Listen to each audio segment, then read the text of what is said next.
this AI forum. One of your colleagues said they were, kind of hosted by big tech. This was his accusation. And then he was saying it's hard to regulate. Not hosted, but Yeah. Look, we had the players that were making a difference in AI. They wanted to share it, and we didn't limit it to just one type of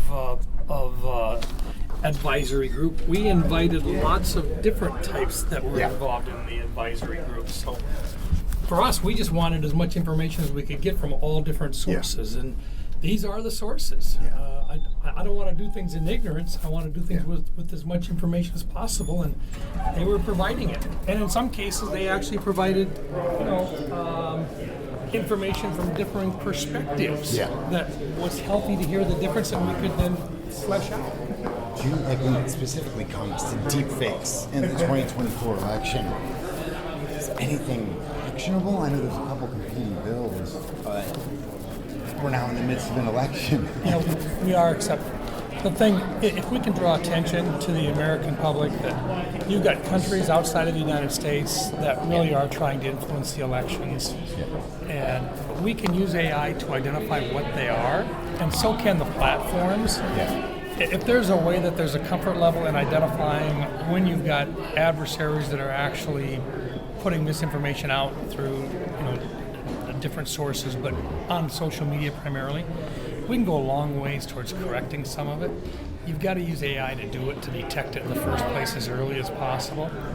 But the second piece is there's got to be more attention brought to the American public that a huge amount of the information that's being presented right now on social media is intended to influence them with misinformation.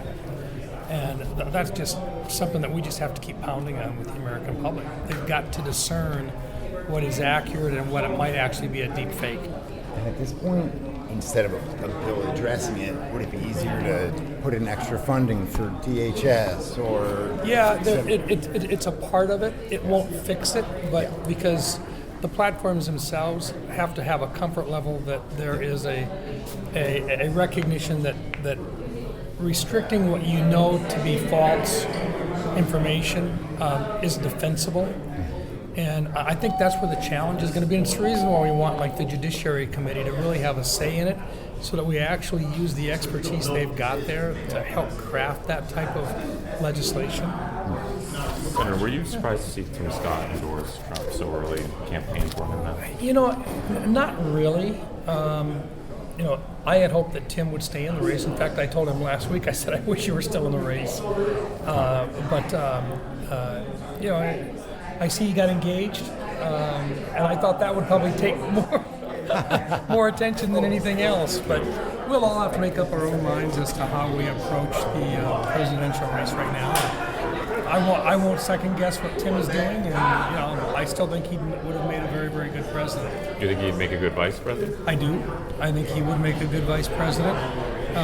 He's very capable. He cares. And I really do respect him, and I think he brings a differing point of view than a lot of people have, because he's been through that school of hard knocks. He's gone through tough times in school. He's made it on his own in the business world, and at the same time, he is a very, very approachable individual. All right.